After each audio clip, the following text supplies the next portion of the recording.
Hai Sobat Pans, di video kali ini aku akan bahas PT Krakatau Steel Tbk atau dengan kode sahamnya KRAS. KRAS adalah perusahaan BUMN yang bergerak di industri baja dan berlokasi di Cilegon, Banten.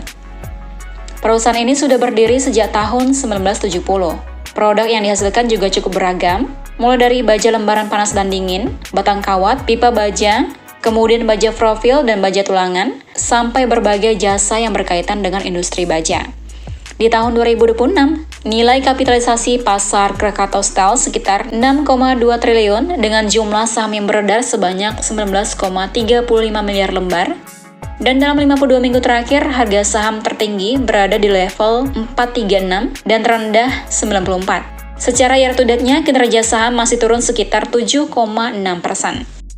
Saat ini mayoritas saham KRAS dimiliki oleh PT Danantara Asset Management sebesar 80%, sisanya dimiliki oleh publik sekitar 20%. Sementara kepemilikan langsung oleh negara Indonesia jumlahnya sangat kecil. Kemudian kalau kita lihat dari kondisi industri baja, saat ini industri baja masih mengalami kondisi kelebihan pasokan atau oversupply.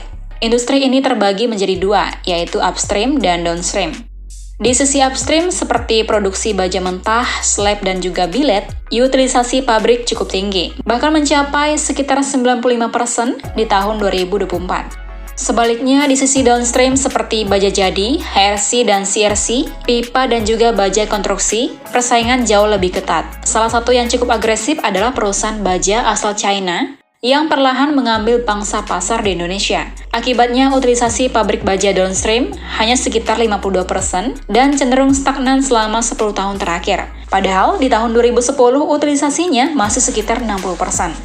Lalu kemudian kita lihat kinerja keuangan dari emiten KRAS. Di 9 bulan pertama tahun 2025, Krakatau Steel mencatat laba bersih positif, namun laba ini disebabkan oleh pendapatan satu kali atau one-off dari penyelesaian utang restrukturisasi. Pendapatan di kuartal ketiga tahun 2025 mencapai 245 juta US dollar dan secara total selama 9 bulan mencapai 706 juta US dollar, naik dibandingkan tahun sebelumnya.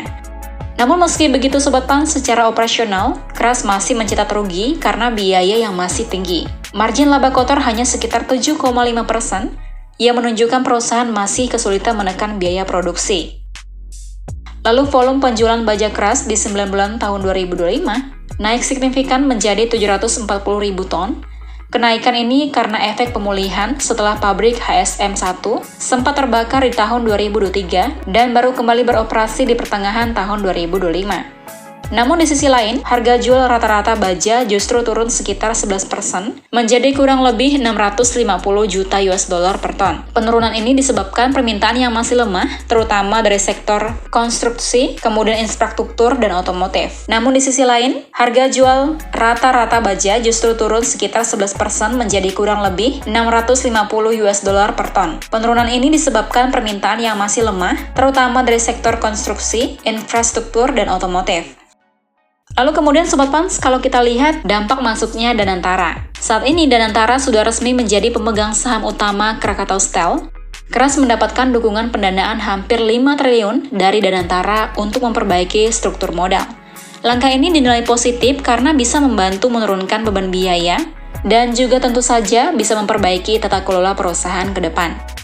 Nah, secara keseluruhan Sobat Pans, outlook Krakatau Steel masih netral. Ada beberapa faktor positif seperti potensi permintaan dari sektor minyak dan gas, kemudian beroperasinya kembali pabrik HSM1, serta dukungan dari Danantara. Namun masih ada tantangan besar seperti kondisi industri yang oversupply, harga baja yang masih rendah, dan juga biaya yang belum efisien. Belum lagi tingkat utang yang tinggi. Namun dari sisi valuasi, saham KRAS juga relatif sejalan dengan rata-rata industri. Nah itu dia Sobat Pans, penjelasan singkat mengenai saham KRAS. Well, jika Sobat Pans ingin berinvestasi di Pandin Sekuritas, kami sedang mengadakan promo cashback. Sobat Pans cukup deposit 1 juta rupiah dan berhak mendapatkan cashback senilai Rp200.000 khusus nasabah baru dan menggunakan RDN Bank Panin. Lalu Sobat Pans dapat menyetorkan dana dalam jangka waktu 7 hari setelah RDN jadi. Well then, happy trading dan happy investing. Investasi aman bersama Pandin Sekuritas Pontianak.